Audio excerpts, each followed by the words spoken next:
Est-ce que, pour ceux qui ne vous connaissent pas, est-ce que vous pourriez peut-être expliquer les lunettes? C'est que je veux exactement ressembler à Maître Gims. C'est vraiment un exemple pour moi. Et je pense que ça commence par là. Salam mon frère et sœurs, Kéléménaté, encore une fois pour vous servir, Valentin. Alors aujourd'hui mes frères et sœurs, on se retrouve pour décrypter le clip d'un tout nouveau soldat du diable. Parce que comme on le sait, l'armée du diable recrute sans cesse. Et on n'avait vraiment pas besoin de lui. Et on a un nouveau mec qui s'appelle VAL Pied, qui a sorti un clip qui s'appelle Megadose. Il a sorti ça la semaine dernière, ça fait déjà 1 million de vues. Et Inch'Allah, mes frères et sœurs, on va essayer de décrypter ça ensemble. On va essayer, c'est parti. Est-ce que c'est vraiment une passion? Moi j'ai l'impression de m'être lancé dans le rap parce que j'avais du temps à tuer. Et je suis ravi que d'un seul coup, en voulant tuer l'ennui, j'ai fait un truc qui est fédérer des gens. Je suis ravi de ça. Tuer l'ennui, pas de coup de foudre. Je crois que maintenant je suis dans une passion éternelle avec le rap, ça sortira plus jamais de ma vie, mais à la base c'est sûr que j'y suis pas arrivé avec une espèce de passion ou quoi. J'avais plus envie, comme je vous le dis, de faire passer les heures plus vite. Mais maintenant je l'aime terriblement, je ne pense qu'à ça. Je suis obsédé par le rap. Un sentiment de liberté peut-être? Un sentiment de fallait bien faire quelque chose. Déjà, premier plan. Qu'est-ce qu'on voit sur ce premier plan? On voit déjà 2 gros boobs qui surplombent un plateau avec plein de Biggie Burger. C'est-à-dire en une seule image, j'ai rien fait, il n'y a même pas encore eu un mot. On a 7 secondes et il y a déjà tout ce qu'il faut pour te perdre en une image. C'est-à-dire, je sais pas si tu as conscience du niveau de satanisme dans lequel là, en un plan, 7 secondes, des gros seins, des gros cheeseburgers. Je trouvais ça cool d'attaquer une promo avec du rap sérieux. Et ça a dérouté plein de gens. Waouh! Il sait rapper, bande de merde. Moi, je rappe et je regarde YouTube. Je veux que tout le monde comprenne bien que je rappe et je regarde YouTube. Tu dis que la seule personne qui vient chez toi, c'est le livreur. Ouais. À différents livreurs. Ouais. T'as pas ton Deliveroo, t'as pas ton mec de Uber Eats. T'en es pas encore là dans le succès. J'en suis pas là, voilà. Et c'est d'ailleurs très tendant. Une fois, j'envoie un message et tout, j'étais pas encore arrivé. Et je dis au gars en avant, je dis ouais, le code du portail c'est ça, dépose ça derrière le portail, bref. Je raconte ma vie. Et lui, il me dit, t'inquiète, Vald. Ouais, j'étais pas content. Parce que c'est pas ma photo sur Uber Eats. C'est pas mon nom non plus. Ah, je suis grillé. Dans Strip, tu dis faites de la place, celles qui veulent, on les casse. Casser qui? Tu parles de vaisselle? Les chaises. Les chaises. Faites de la place. Faites de la place. S'il n'y a pas assez de place, on casse les chaises. Oui, parce que après, tu vois, si on a plus de place pour danser et tout, dans des boîtes de nuit. Des moments que je trouve très très émouvants. Par exemple, il y a cette phrase: parfois j'ai honte quand je pense qu'à me droguer et à baiser vos filles comme un putain de vacancier.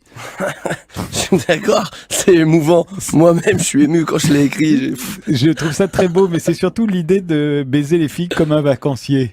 Oh, tout à fait. À chaque fois qu'il y a des touristes qui viennent dans notre ville, ils font que se droguer et baiser nos filles. Ça, les vacanciers. Hein. Vous, votre ville, c'est Aulnay. Oui, c'est sûr. Je pense évidemment aux stations balnéaires que j'ai visitées. Ça apprend à dire bonjour en regardant dans les yeux. Tout à fait. Ce n'est pas grand-chose. C'est une petite attention qui change. Surtout quand on dit wesh. Mais en même temps, vous savez bien que cette chanson, quand on l'écoute distraitement, elle vous a valu la réputation d'être un abruti. On s'est dit, mais il est complètement couillon, de quoi il nous parle? J'adore ça, d'être pris pour un abruti par des gens qui écoutent bêtement la musique. À tous, bienvenue dans ce direct. Nous sommes ici dans une loge de l'Olympia avec Vald, rappeur de son état. Bonjour. Salut. On est en direct, donc n'hésitez pas à poser vos questions. D'ailleurs, je prends de quoi immédiatement vous lire. Alors, déjà... CLCI, ouais. C'est bon, j'arrête de faire le cassos. Ouais, lors de sa première télé, pendant son live, il avait l'air tellement défoncé que l'animateur a cru qu'il chantait en playback. Non, j'étais pas tellement défoncé. Non, t'avais l'air défoncé. Même pas. Ça valait jusqu'à 6 000 €, c'est vrai ce que je dis dans le texte. Ouais, c'est jusqu'à ce que l'enfant il soit autonome. Ça veut dire, c'est pas sa majorité. C'est-à-dire, si à 20 ans il est pas autonome, tu payes. 25 ans, tu payes. 30 ans, tu payes. Tant qu'il est sur le régime d'impôt de la mère, tu es râleuse. Pour tous les super-héros de la pension. Pour tous ceux qu'on voit non cagoulés, tous ceux qu'on voit toute berzingue. Faut sortir protégé ou revêtir le costume de pensionman, avec un grand P. Et puis là, d'un coup, je fais un morceau où je dis que nique ta mère, bonjour, nique ta mère, bonjour. Et là, ça fait paf! Et donc je suis choqué, je suis traumatisé, j'en veux au monde entier. Je dis ouais, comment ça se fait? Mais par la suite, t'as quand même... T'as quand même pu montrer, et à travers notamment ton dernier album, que t'étais pas que dans des textes un peu absurdes par certains côtés. Oui, tout à fait. J'aurais pas dit mieux. Donc t'as commencé à rapper à 17 ans. Le sujet, je le traite avec stupidité et avec une envie de montrer que c'est nul, en fait, que c'est stupide, en fait, comme morceau. C'est pas un thème, entre guillemets, pour faire de l'art, tu vois. Et les gens, ils se branlent dessus. C'est très beau, hein. Je suis très content de ça. C'est un discours plutôt positif, en fait. C'est de dire qu'il faut voir les choses de manière positive et du bon va t'arriver, quoi. Bon. Bon, je vois que les gens sont rassurés, notamment Léandro, qui dit « Elle a dit bonjour, c'est cool ». Donc on t'a rassuré, Léandro. Voilà. Fort, Léandro, fort, fort. Comment est né le pseudo Vald? Quelle est l'origine de ce pseudonyme? Je m'appelle Valentin Ledu. Alors? Ah oui, t'as juste enlevé des lettres et t'as resserré. Ouais, voilà, c'est ça. Voilà, quelqu'un d'efficace. On appelait ça des EP. Des Voilà, mais un mixtapes. EP, c'est pas un album, excuse-moi. Non, mais je veux pas qu'on s'embrouille. Un EP, c'est pas un album.